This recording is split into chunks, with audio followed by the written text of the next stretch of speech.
In this video, I'm going to be showing you how to draw sign charts to tell if an object is speeding up or speeding down when that object is represented, or when the position of the object is represented by some function depending on time. And in this case, the position of the particle, x, along some one-dimensional plane is represented by the function t cubed over 3 blah blah blah. Okay, so in order to tell if an object is speeding up or speeding down, you need velocity and acceleration. So let's calculate the velocity and acceleration. Well, velocity is the derivative of position with respect to time. So the derivative of t cubed over 3 is just t squared. The derivative of t squared over 2 is just t. And the derivative of negative t, 2t is just negative 2. And then also plus 3. But the derivative of 3 is just 0. So this is the velocity function. We could also have the acceleration function by taking the derivative of your velocity. So the derivative of velocity is 2t minus 1. Right, just power rule in this case. So how do we tell if an object is speeding up or speeding down? Well, let's draw two straight lines. Oh, I should make this thinner. Let's draw two straight lines, okay? And these two straight, I can actually copy and paste this. This is useful. Okay, and these two straight lines have a center at 0. This represents velocity and this represents acceleration. Now, or these lines represent velocity and acceleration. Now, let's draw the points where velocity is equal to 0. Okay, maybe I shouldn't have drawn the 0. What am I doing? Alright, velocity's here, acceleration's here. The centers are at 0. Alright, I shouldn't have drawn the line there. So, where are the zeros of your velocity function? Well, the zeros of your velocity function can be calculated using a factorization of this quadratic. So you have t minus 2 times t plus 1. And using these, you can find the zeros of your velocity. So the zeros are 2, right? Let's use a different color. 2, and this is negative 1. So at negative 1 and at maybe 2's here, your velocity is at 0.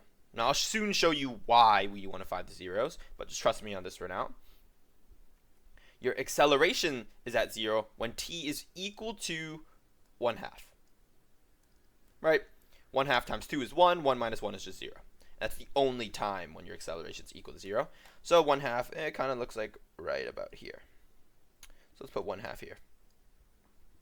Alright, now that we have this, we need to see what are the signs of the two, of the, like the signs of the negative or positive of the values in between these zeros. And I'll explain why as well as I go along the way, of course. There's no use in just saying why and then not showing you. So let's do acceleration since that's easier. When t is greater than 1/2, let's say, it doesn't matter what number we pick more than 1/2. Let's say the number 1. Okay? We plug in 1 here, we get 2 minus 1, which is positive 1. Okay? So if we plug in 1 into t, we get 2 minus 1, which is a positive number, 1. So we put positive. And what about a number less than 1/2? Well, let's say 0.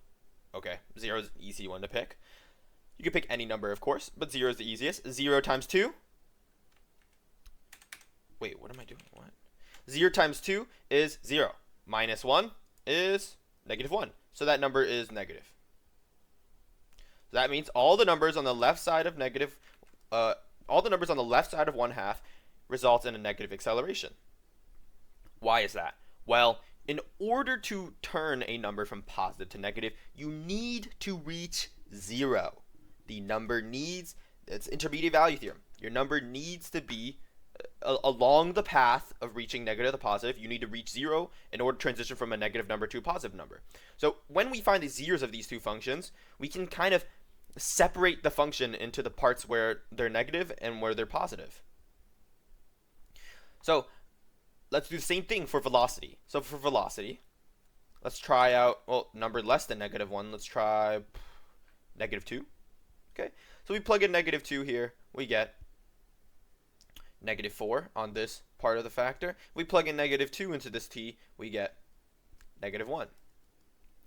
-4 times -1 is a positive number. So this is a positive half, I guess positive part of your function. How about between -1 and 2?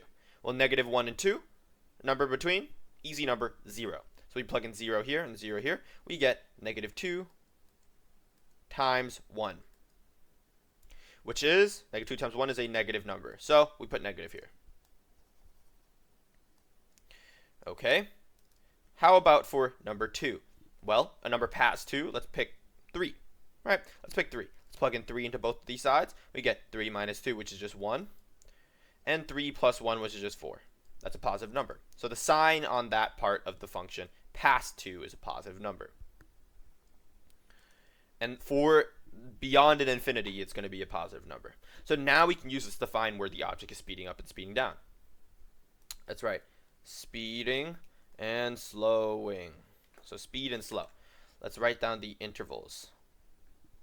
So when an object is speeding up, the acceleration and the velocity have the same signs. So in order to speed up, the acceleration needs to be negative and the velocity needs to be negative. Or the velocity needs to be positive and the acceleration needs to be positive. Both of them just needs to have the same sign, negative, negative, or positive, positive. So where do the objects have the same sign? Well, between -1 here and 1/2, both velocity and acceleration are negative. Sorry. So negative between -1 and 1/2, right? Both of them are negative. So the object is speeding up between these interval. Speed. So -1 and 1/2 is one of them. -1 and 1/2. And the reason why this is an open bracket for interval notation is because we don't include the -1 and 1/2 values into the speeding up or speeding down conclusion. Okay, how about this? Well, when is the object also speeding up again? Well, there's also another part where it's speeding up. Past 2, both acceleration and velocity are positive. Both of them are positive, right? So therefore, this object is speeding up here. So beyond 2 and infinity. Okay. Well, how about here, right?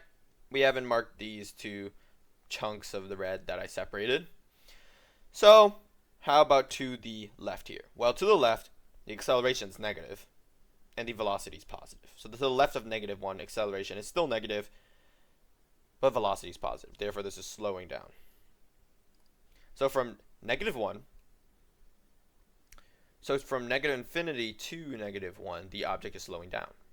All right, how about from 1/2 to 2?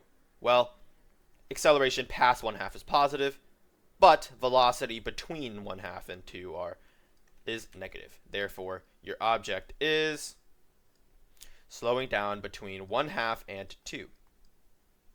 And that's how you do it. It's really not that bad. It's just drawing out the sign chart that and interpreting it. That's sort of the hardest part. But once you know it, you should breeze through this. It should save you a lot of time in your tests. Let's move on to another problem. So our position function for this problem is t cubed over 3 minus 4t plus 1. So, as always, we find the velocity function by taking the derivative of position with respect to time, and then find the acceleration function by taking the derivative of velocity with respect to time. Let's go ahead and take the velocity function derivative. So, derivative of t cubed over 3 is t squared. Draw a better t. And then the derivative of -4t is just -4. The derivative of 1 is just 0. So we kick that out. All right, how about for the acceleration? Well, the acceleration is simply 2t, right? Derivative of t squared is 2t, and the derivative of -4 is just 0. So we draw our sign charts again.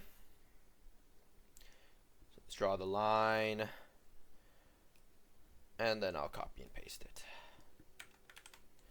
All right. We have both their lines. We're treating the centers as 0 again. And I'm going to mark this as my velocity value, and this is my acceleration value.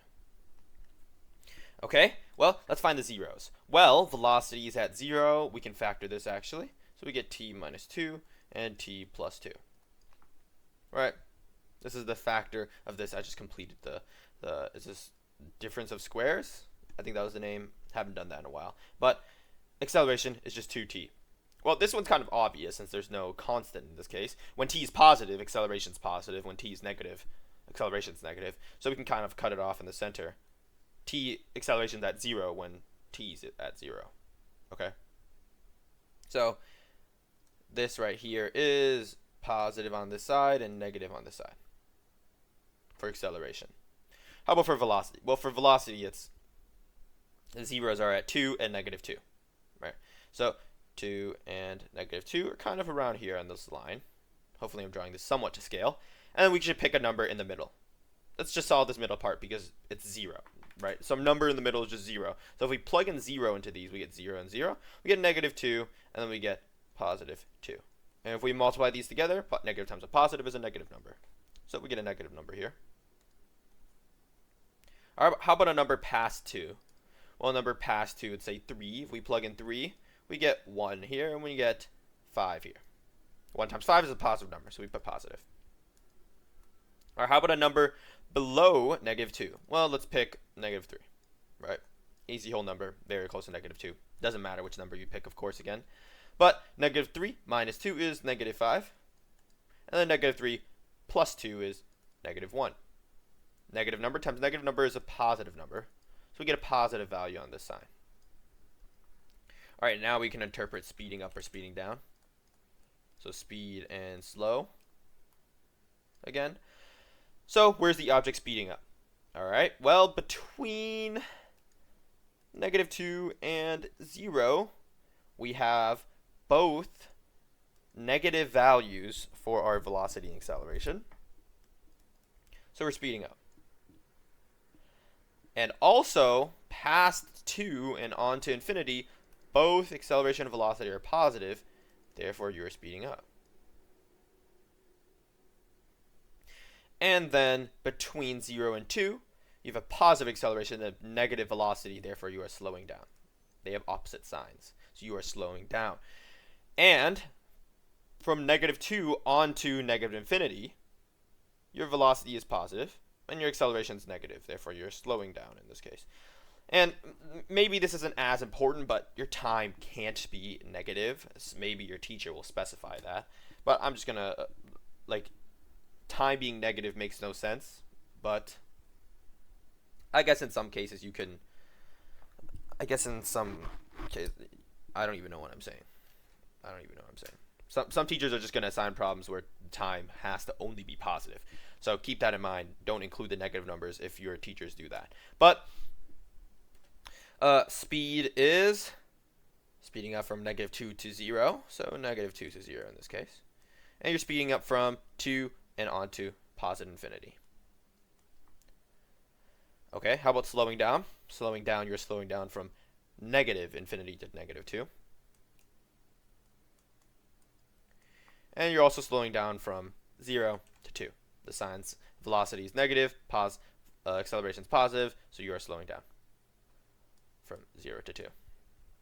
That's really all I can really show you about sign charts and speeding up and speeding down. I don't think you really need more than that. So, as always, if you have any questions, put it down in the comment section. And if you found this video helpful, consider subscribing and liking the video. Thanks for watching.